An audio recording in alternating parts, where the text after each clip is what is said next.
Angelina Sonda hafal 15 juz Al-Quran selama di penjara, terungkap orang ini yang membimbingnya.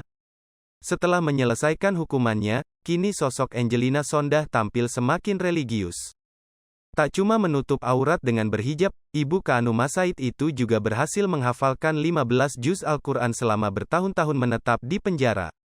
Alasan Angi lebih dekat dengan Al-Quran ternyata karena dirinya yang tak memiliki teman untuk berkomunikasi di sana. Ya sudah akhirnya sajadah dan Al-Quran itu jadi teman setiaku, ungkapnya dilansir dari YouTube Maya ALELDUL TV, Senin, tanggal 11 April tahun 2022.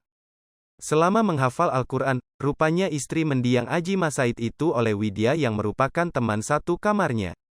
Terungkap Widya adalah seorang hafizah, penghafal Al-Quran. Ada kegiatan hafalan Al-Quran sih memang, jelasnya. Cuma sama-sama juga emang Allah memperjalankan aku itu ketemu dengan Widya itu di satu kamar. Yang akhirnya misalkan aku baru 3 juz, itu sama dia tuh kita bisa kebut 5, 6, 7 karena satu kamar, lanjutnya bercerita. Angelina dengan bangga juga menceritakan sosok Widya yang memotivasinya untuk menghafal Al-Quran.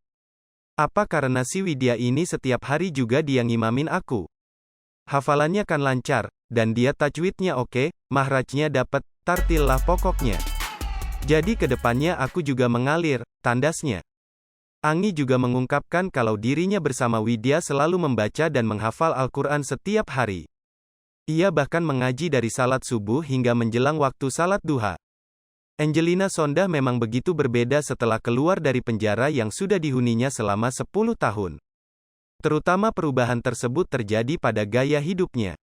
Mantan puteri Indonesia tersebut memang begitu tragis 10 tahun lalu saat kehilangan banyak hal penting di hidupnya.